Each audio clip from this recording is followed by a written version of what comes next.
Oi, gente, tudo bem?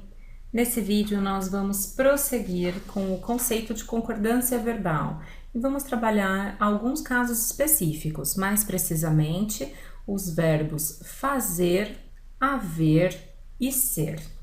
Eu sou a professora Marcela e espero que ao final desse vídeo você se sinta tranquilo com esse conceito. Se você quiser saber a concordância verbal e a regra geral desse conteúdo, tem outro vídeo, ok? Vamos lá?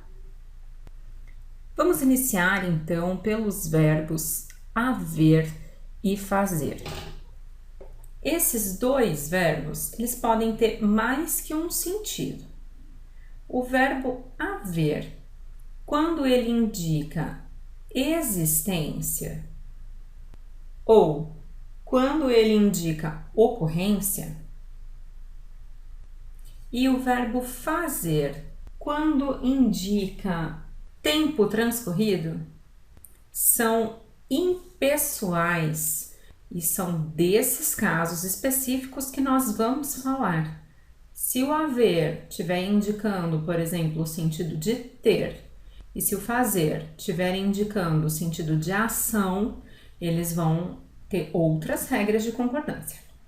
O verbo haver e o fazer, quando tem estes sentidos que eu acabei de descrever, existência, ocorrência ou tempo transcorrido, são chamados de impessoais. Eles não têm sujeito. Isso significa que eles só vão ser conjugados na terceira pessoa do singular. Ou seja, se você quiser dizer, por exemplo, faz 10 anos que leciono, apesar de parecer errado, não existe fazem 10 anos. Embora a gente ouça muitas pessoas falando, tá errado, ok? Assim como o correto é houve avanços e não houveram. Pela mesma razão, impessoalidade.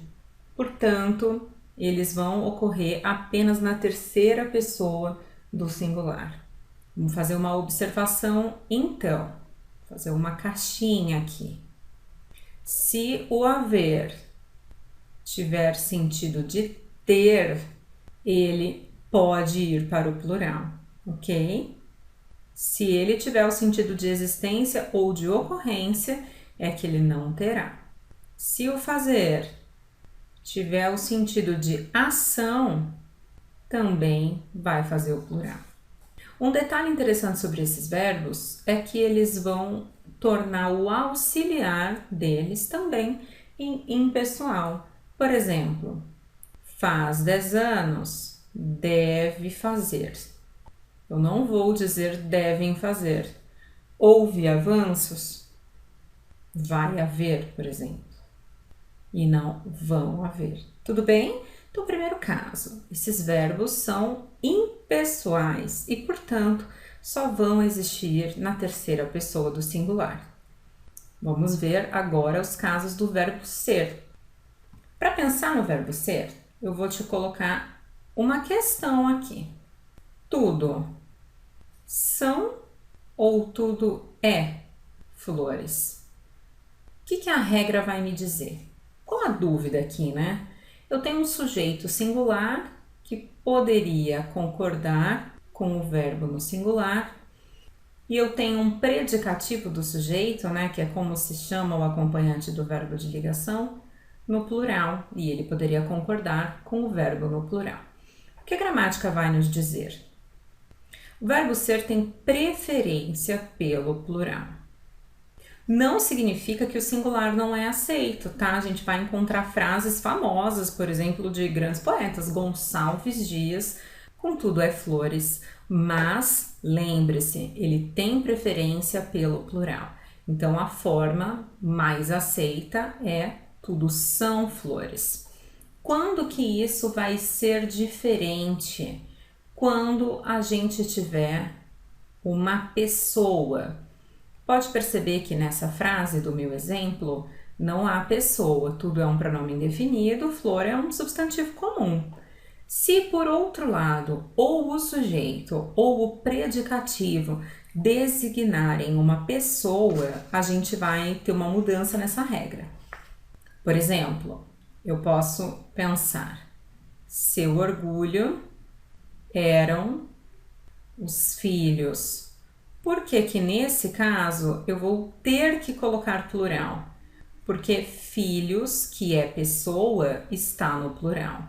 E nesse caso, o verbo não vai ter outra escolha a não ser concordar com o termo que designa a pessoa.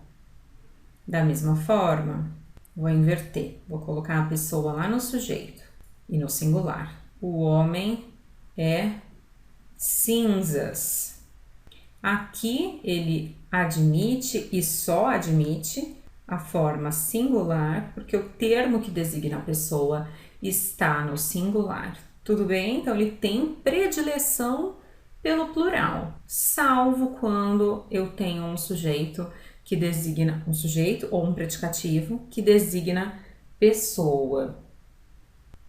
Quando o verbo ser indica hora, data, distância, ele vai se comportar de outra forma.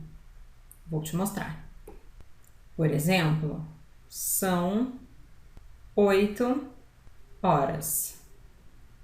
São 20 de março.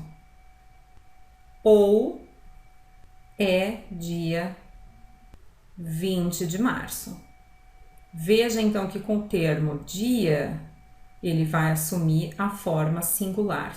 Mas se eu não usei esse termo, fica pressuposto são 20 dias de março, por isso que ele vai para o plural.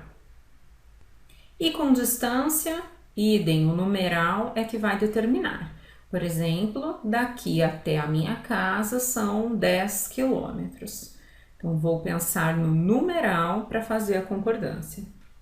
E por fim, quando o sujeito ou o predicativo do verbo ser for um pronome, o verbo vai concordar com ele, como assim: o líder sou eu, o líder és tu, o líder é ele. O pronome então vai determinar a concordância do verbo ser. Recapitulando, predileção pelo plural, se for pessoa, concorda com a pessoa. Para hora, data e distância, o numeral é que vai determinar, salvo se a expressão é dia estiver na frase, aí ele vai sempre ficar plural, e o pronome também determina a concordância do verbo ser. Esses são então alguns casos especiais de concordância verbal.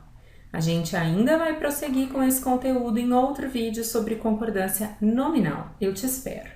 Até o próximo.